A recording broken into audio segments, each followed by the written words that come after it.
ज्येष्ठ मास की एकादशी का नाम अपरा एकादशी है। ज्येष्ठ मास की कृष्ण पक्ष की एकादशी को अपरा एकादशी कहा जाता है। इस दिन भगवान विष्णु की पूजा का खास महत्व होता है। अपरा एकादशी का व्रत करने से भगवान श्री हरि विष्णु मनुष्य के जीवन से सभी दुख और परेशानियों को दूर कर देते हैं। अपरा एकादशी को जल क्रीड़ा एकादशी, अचला एकादशी, भद्रकाली एकादशी के नाम से भी जाना जाता है। इस दिन भगवान विष्णु की पूजा और व्रत करने से मनुष्य को अपार पुण्य मिलता है, इसलिए इसे अपरा एकादशी कहा जाता है। ऐसा कहा जाता है कि अपरा एकादशी के दिन पूजा करने से मनुष्य की सभी मनोकामनाएं पूरी होती हैं और जीवन में मान सम्मान, धन, वैभव और आरोग्य हासिल होता है। कहते हैं इस व्रत के प्रभाव से ब्रह्म हत्या, भूत योनि, दूसरे की निंदा, झूठ बोलना, झूठे शास्त्र पढ़ना आदि सभी तरह के पाप नष्ट हो जाते हैं।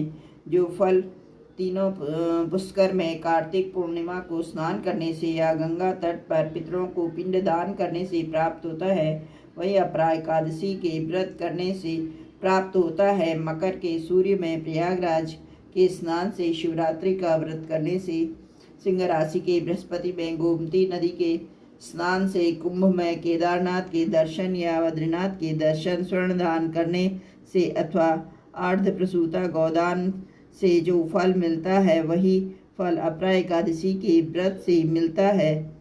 विधि: सुबह जल्दी उठकर स्नान आदि से निवृत्त हो जाए, घर के मंदिर में दीप प्रज्वलित करें, भगवान विष्णु का गंगा जल से अभिषेक करें, भगवान विष्णु को पुष्प और तुलसी दल अर्पित करें, कथा चालीसा व भगवान की आरती करें, भगवान को प्रसाद का भोग लगाएं, भगवान विष्णु के भोग में तुलसी को जरूर शामिल करें। ऐसा माना जाता है कि बिना तुलसी के भगवान विष्णु भोग ग्रहण नहीं करते। इस पावन दिन भगवान विष्णु के साथ ही माता लक्ष्मी की भी पूजा करें। इस दिन भगवान का अधिक से अधिक ध्यान करें। एकादशी के अगले दिन ब्राह्मण को भोजन कराएं, दक्षिणा दें और बाद में अपना व्रत खोलें। कथा: प्राचीन काल में महीध्वज नाम का एक धर्मात्मा राजा था, जिसका छोटा भाई वज्रध्वज बड़ा ही क्रूर और अधर्मी था। इसी स्वभाव के वशीभूत होकर छोटा भाई बड़े भाई को मारना चाहता था। एक दिन अवसर पाकर रात्रि में उस छोटे भाई ने बड़े भाई महीध्वज की हत्या कर दी और शव को जंगल में एक पीपल के नीचे गाड़ दिया। अकाल मृत्यु के चलते राजा प्रेतात्मा रूप में उसी पीपल पर रहने लगा। प्रेतात्मा होने की वजह से वह इस जगह एक आसपास उत्पात करने लगा। उस दिन धौम्य नाम के एक ऋषि पीपल के समीप से गुजरे तो उन्होंने इस प्रेत को देखा। ऋषि ने अपने तपोबल से प्रेत के उत्पात का कारण समझ लिया। सब कुछ जानने के बाद ऋषि ने उस प्रेत को पीपल के पेड़ से उतारा और उसे परलोक विद्या का उपदेश दिया।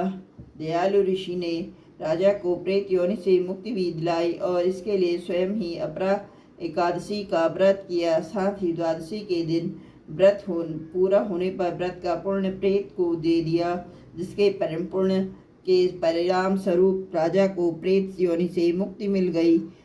ऋषि को धन्यवाद देकर वह स्वर्ग में चला गया। इस प्रकार अपरा एकादशी की कथा पढ़ने या सुनने से मनुष्य को सब पापों से मुक्ति मिल जाती है।